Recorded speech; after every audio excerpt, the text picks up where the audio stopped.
नमस्कार मित्रांनो, स्वागत आहे तुमच्या सर्वांचं आपल्या एका नवीन ब्लॉगमध्ये. तर आज आपण तुरीच्या रानामध्ये बॉर्डर 2 मधलं गाणं म्हणणार आहोत. बॉर्डर 2 नाही तर बॉर्डर 1 मधलंच म्हणावं लागेल, कारण जुनंच गाणं फेमस झालं आहे या ठिकाणी. तर पहा, आपली गाय मागं चरत आहे आणि तूर गेलेली आहे सध्या इथली. तर ती खुडलेली तूर शिल्लक राहिली आहे मागं. दिवस मावळ तिला चालला आहे मित्रांनो. आणि हा आपला कॅमेरामॅन आहे, एक बिहारी आहे आपल्याकडे कामाला. तर त्याला आपलं संध्याकाळच्याला काम लावा तुम्ही. 5-5:30 वाजल्या की ये रे बाबा धर मोबाईल. कॅमेरामॅन करून टाकलाय त्याला. तर असू दे, आज तुम्हाला सांगतो, आज मस्त गाणं आहे. तर आज गाणं कोणचं आहे आठवत नाही, कॅमेरा काढला ना आठवत नाही, जाग्यावर ब्लँक होतं. कोणचं गाणं होतं रे आज, कोणचं गाणं होतं, हा आलं लक्षात. तर ऐका. मैं कहीं भी रहूं ए सनम, मुझको है जिंदगी की कसम, फासले आते जाते रहे, प्यार लेकिन नहीं होगा कम, जिन्हें चाहूं जिन्हें पूजूं उन्हें देखूं उन्हें छू लूं, जरा बातें तो कर लूं, जरा बाहों में भर लूं, मैं इस चांद से माथे को चूम लूं, तो चलूं तो चलूं, तो चलूं तो चलूं, तो चलूं, तो चलूं, तो चलूं,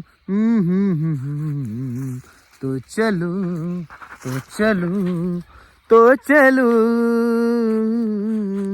हे जाते हुए लम्हों. तर बॉर्डर 1 मधलं हे गाणं आहे मित्रांनो. आणि बॉर्डर 2 मध्ये बरेच कव्हर सॉन्ग केलेले आहेत, पण त्या कव्हर सॉन्गच्या ऐवजी जे ओल्ड गाणे होते, तर त्या ओल्ड गाण्यांना डिमांड आलेलं आहे आणि ती गाणी सध्या गाजत आहेत मित्रांनो. तर आज म्हणलं छोटासा प्रयत्न, लय दिवस झालं आपण ब्लॉग बी टाकला नाही म्हणलं यूट्यूबला. बरेच जवळजवळ 10-15 दिवस झाले असतील ब्लॉग नाही, काय नाही, शॉर्ट व्हिडिओज आपण टाकत असतो. तर म्हणलं आज सुरुवात करू हळूहळू ब्लॉगला. आठवड्यातनं म्हणलं 1-2 का होईना आपल्याला ब्लॉग चालू करायचे आहेत मित्रांनो.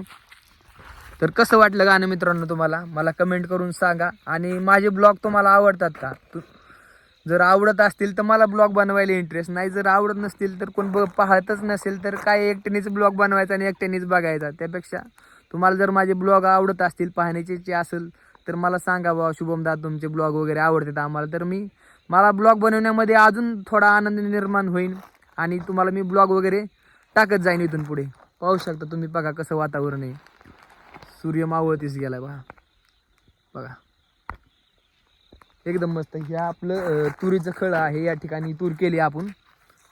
आणि गोण्या सकाळीच आता म्हणजे मगाशीच भरून नेल्यात विकण्यासाठी. ते जाते हुए लम्हे. आणि मित्रांनो तुम्हाला एक सांगायचं, शेतकरी मित्रांनो, माझी जवळजवळ 3-4 एकर तूर होती.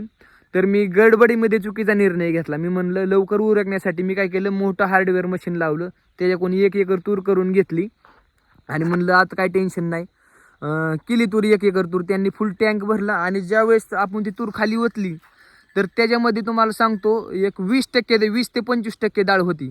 म्हणजे मी माझी 5 क्विंटल 7 क्विंटल तूर झाली सर्व, त्यातली 5 क्विंटल विकली आणि 2 क्विंटल त्याच्यामध्ये डाळ निघली. 2 क्विंटल जवळजवळ आता 7,000 रुपये भाव चालू आहे तुरीला, म्हणजे 14,000 रुपयाचं माझं नुकसान झालं.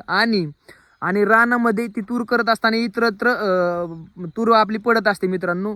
तर तिथे तूर पडून जवळजवळ तिथं 2 क्विंटल, म्हणजे हे 28,000 रुपये माझे जवळजवळ नुकसान झाले मित्रांनो. त्यामुळे तुम्ही काय करा, जर शेतकरी मित्र माझा व्हिडिओ जर बघत असतील तर काय करा, तुम्ही आपल्या साध्या मशनीनीच तूर करा. काय होतं, आपल्याला काय वाटतं की बाबा लगेच होऊन जाईन, काय टेन्शन नाही, मोलकरी नको, काय नको, साठवाय नको, आणि त्या ज्या राहण्यामध्ये आपलं नुकसान होतं. तर मी आधीच सांगणार होतो, पण म्हणलं चला आता आज ब्लॉग काढतो ते तुम्हाला सांगूनच टाकू. तर त्याची काळजी घ्या मित्रांनो. असं म्हणूच नका की मोठ्या मशनीने आपल्याला तूर करायची, बारक्या मशनीने तूर करा. आणि पैसे वाचवा मित्रांनो. तर असू द्या, तर भेटूया आपण एका नवीन ब्लॉगमध्ये. तोपर्यंत सर्वांना माझा बाय बाय, राम राम, काय असेल ती.